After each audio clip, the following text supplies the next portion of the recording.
L'écoute des Sichot Relek Yud Bet, deuxième Sicha sur Béar. Dans la paracha, on parle de l'interdiction de prêter à intérêt.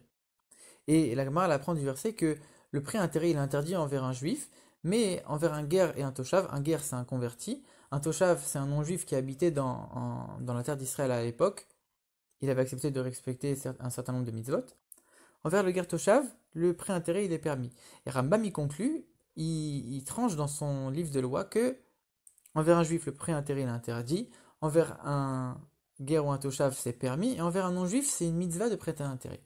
Et on ne comprend pas. Prêter un intérêt, finalement, ça peut être assimilé à léser quelqu'un dans le commerce ou un petit vol quelque part. Alors, on sait qu'on n'a pas le droit de voler ou de léser un non-juif, que ce soit un juif ou un non-juif, on n'a pas le droit. Comment ici on peut dire que c'est une mitzvah de prêter intérêt à un non-juif? Alors, le prêt intérêt est quand même différent. C'est pas vraiment du vol ou c'est pas vraiment léser quelqu'un, puisque c'est quelque chose que l'emprunteur il accepte. C'est quelque chose qui est accepté par les deux parties, c'est de manière consentante. Et donc on peut pas vraiment assimiler ça à un vol ou à léser quelqu'un dans le commerce. Donc on peut comprendre que avec le juif, c'est beaucoup plus proche de nous. Là, on doit s'abstenir de prêter intérêt. Mais envers le guer ou le toshav, alors finalement, ça pourrait être permis. Mais de là à dire que c'est une mitzvah d'aller enlever un peu de l'argent de l'autre quand il s'agit d'un non-juif, là, c'est quelque chose d'étonnant. Et finalement, le rabbi dit que pour comprendre ça, on va devoir d'abord comprendre autre chose. Que quand, ici, dans le prêt à intérêt, celui qui a prêté à intérêt, celui qui a emprunté en payant des intérêts, il accepte en disant à celui à qui il a emprunté, il lui dit, voilà, l'intérêt que je t'ai donné, garde-le, je te le laisse, il n'y a pas de souci. À ce moment-là, est-ce que ce serait permis? Alors, l'avis des Géonim, c'est que non. Si on dit ça, alors le principe même du prêt à intérêt n'existe plus. Parce que le principe même d'un prêt à intérêt, c'est de consentir et d'être d'accord. Donc, si tu commences à dire là, il était d'accord, et de permettre, alors ça marche plus. Mais l'avis du Roche, il n'est pas pareil. Le Roche, il dit, les khatrila, ça veut dire, a priori, si le prêt n'a pas encore été effectué, alors c'est sûr qu'on n'a pas le droit de s'appuyer là-dessus, puisque c'est le principe même du prêt à intérêt de consentir dans cet intérêt-là, que le prêteur il va percevoir. Mais si maintenant le prêt il a déjà été fait, et que celui qui a emprunté, il dit au prêteur, garde l'argent, alors à ce moment-là, ça pourrait marcher. Le Ritva, il explique que la raison pour laquelle le Roche et les Géonim ne sont pas d'accord, c'est parce que les Géonim, ils pensent que cette interdiction de prêter intérêt, c'est pas une interdiction vis-à-vis du prochain, c'est une interdiction que Dieu il nous a donnée.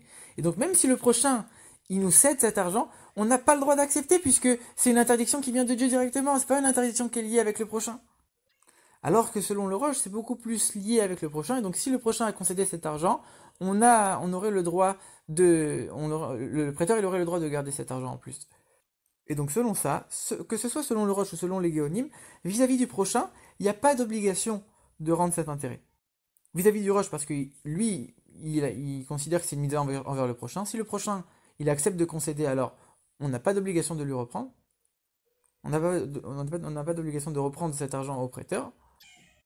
Mais même selon les Géonim qui interdisent complètement, pour eux aussi, vis-à-vis du prochain, il n'y a pas d'obligation. Le prochain, il a concédé, donc il n'y a pas d'obligation. L'obligation, elle est vis-à-vis de Dieu directement.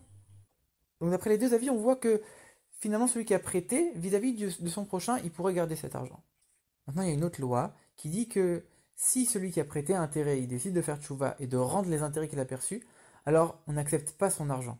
Lui, il a la mitzvah de vouloir rendre, de faire cette tchouva, mais nous, on a une mesure de piété qui est de ne pas accepter son argent. Alors finalement, on voit que la Torah elle fait attention au bien du peuple juif, que chaque pièce d'argent d'un juif, ça peut être utilisé pour le service de Dieu. Il y a des étincelles de sainteté qui sont cachées dans l'argent d'un juif, et c'est quelque chose de très élevé qu'on peut utiliser dans le service de Dieu, dans chaque recoin de notre service, dans toutes nos actions matérielles, dans le service de Dieu. Et donc si quelque part Dieu il a créé un système dans lequel le prêt-intérêt existe, et qu'il est reconnu, et qu'il est accepté par tous au point que ça existe et c'est pratiqué, alors ça montre que les étincelles de sainteté qui sont dans l'argent des autres, ils peuvent être liés à l'âme de quelqu'un.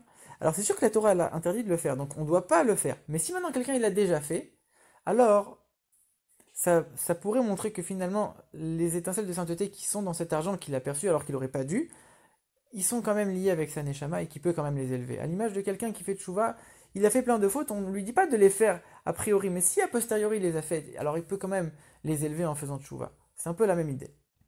Donc par ça on va comprendre pourquoi c'est une mitzvah de prêter intérêt avec un goy. Parce que l'argent qui est chez le goy, lui, il peut pas l'élever, c'est accroché, c'est lié avec les trois forces du mal qui sont complètement impures, qui peuvent pas être raffinées. Et si le juif il va pouvoir percevoir un peu plus de cet argent et l'utiliser dans son service de Dieu et le transformer en sainteté, alors c'est quelque chose d'extraordinaire. Et c'est pour ça qu'on a non seulement une mitzvah de, lorsqu'un prêt se présente avec un non-juif, de prêter intérêt, mais on a même une mitzvah de chercher à prêter intérêt pour chercher à aller élever les étincelles de sainteté qui sont dans l'argent des non-juifs, pour faire en sorte d'élever quelque chose qui était dans les forces, qui était complètement impur.